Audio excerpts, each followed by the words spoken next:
అత్యంత ప్రాధాన్యతతో కూడుకున్న ప్రాజెక్టులను పూర్తి చేయాలని ముఖ్యంగా తెలంగాణ రాష్ట్రానికి సంబంధించి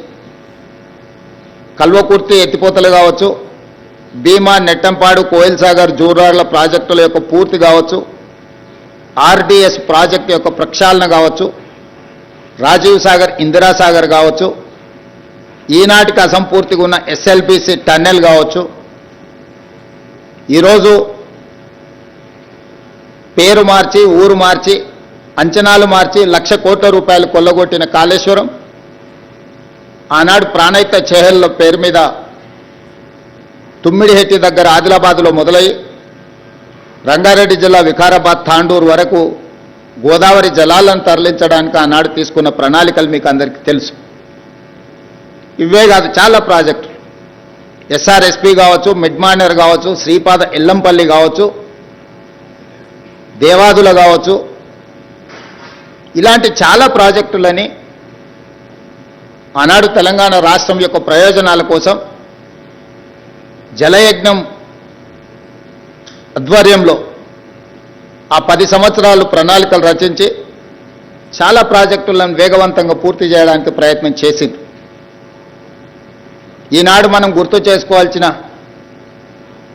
పేదల యొక్క గుండె ధైర్యం పి. జనార్దన్ రెడ్డి. హైదరాబాదు నగరంలో ఉద్యోగ ఉపాధి అవకాశాల కోసం ఇతర జిల్లాలు, ఇతర రాష్ట్రాలు, ఇతర దేశాల నుంచి ఇక్కడికి అవకాశాలను వెతుక్కుంటూ వచ్చే ప్రజలు, వేగంగా విస్తరిస్తున్న నగరం, ప్రజల అవసరాల మేరకు మౌలిక వసతులు లేకపోవడం వల్ల ప్రధానంగా తాగునీటి సమస్య తీవ్రమైనప్పుడు మీరందరూ రిపోర్ట్ చేసిన జర్నలిస్టులే ఇక్కడ ఉన్నారు. ఎండాకాలం వస్తుందంటే సచివాలయం ముందు వేలాది మంది ఆడబిడ్డలతో కుండల ప్రదర్శనలు చేసి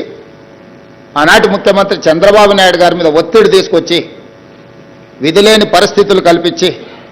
99-2004 సంవత్సరంలో ప్రధాన ప్రతిపక్ష నాయకుడుగా,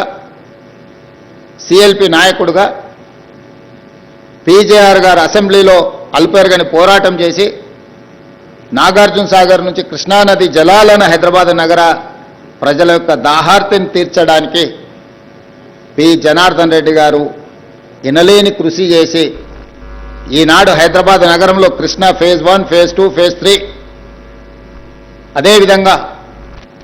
రోసయ్య గారు, కిరణ్ కుమార్ రెడ్డి గారు గోదావరి జలాలను తరలించాలని, అంతకంటే ముందు మంజీరా, సింగూరు నుంచి వచ్చే తాగునీటి జలాలను వృధా కానియకుండా జంట నగరాల దాహార్తిని తీర్చడానికి నిజాం సర్కార్ కట్టిన గండిపేట నుంచి వచ్చే తాగునీటి సమస్య తర్వాత ఈ ప్రాజెక్టులే నగర విస్తరణకు, వేగంగా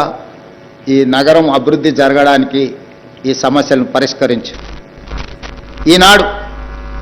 ఐటీ, ఫార్మా, ఎడ్యుకేషనల్ ఇన్స్టిట్యూట్స్ ఒక నాలెడ్జ్ హబ్గా హైదరాబాద్ మారింది అనంటే ఆనాడు ఒక స్పెషల్ పాలసీ తీసుకొచ్చింది. చంద్రబాబు నాయుడు గారైనా, డాక్టర్ వైఎస్ రాజశేఖర రెడ్డి గారైనా ఈ మహానగర యొక్క అభివృద్ధి కోసం తీసుకున్న నిర్ణయాలను రాజకీయంగా భిన్న అభిప్రాయాలు ఉన్నా వాటిని కొనసాగించారు. అందులో భాగంగానే ఈ జంట నగరాల చుట్టూతా జంట నగరానికి నిరంతరాయంగా విద్యుత్తును సరఫరా చేయాలి, తద్వారా పెట్టుబడులు వస్తాయి, ఐటీ రంగం, ఫార్మా రంగం విస్తరిస్తుందని ఆనాడు ఎంతో విద్యుత్తు కొరత ఉన్న ఈ జంట నగరాలకు నిరంతరాయ విద్యుత్తును ఆనాడు అందించడం వల్ల విప్రో, మైక్రోసాఫ్ట్, ఇన్ఫోసిస్ లాంటి, గూగుల్ లాంటి సంస్థలు, పెద్ద పెద్ద ఐటీ రంగంలో దిగ్గజాలైన సంస్థలు ఈ నగరానికి తరలి రావడం జరిగింది. ఫార్మాలో చెప్పవలసిన అవసరమే లేదు. ప్రపంచానికే ఆదర్శంగా నిలబడే ఫార్మా రంగాన్ని ఆనాడు ప్రోత్సహించడం వల్లనే ఈనాడు భారతదేశం ఉత్పత్తి చేస్తున్న బల్క్ డ్రగ్స్లో 40% మన నగరం నుంచే ఉత్పత్తి జరుగుతుంది. మొన్న జరిగిన కోవిడ్ ఉపద్రవంలో 4 కోవిడ్ వ్యాక్సిన్స్ వస్తే 3 కోవిడ్ వ్యాక్సిన్స్ మన నగరం నుంచే ఉత్పత్తి చేయడం జరిగింది. నిన్నగాక మన ఎలిలిలి అని ప్రపంచ దిగ్గజ సంస్థ $1 బిలియన్ ఇన్వెస్ట్మెంట్ చేసి ప్రపంచానికి మొత్తం వాళ్ళు సరఫరా చేసే మందులను ఇక్కడనే ఉత్పత్తి చేసి ఇక్కడి నుంచే ప్రపంచానికి అందిస్తామని చెప్పి ఈరోజు మొదటి విడతగా $1 బిలియన్ ఇన్వెస్ట్మెంట్కి ఈరోజు మన నగరానికి తరలి రావడం జరిగింది. ఇలాంటి చాలా సంస్థలు మేము వచ్చిన తర్వాత global capability centres, data centres, ఇతర సంస్థలు, జీసీసీలు, ఈ దేశంలో వచ్చిన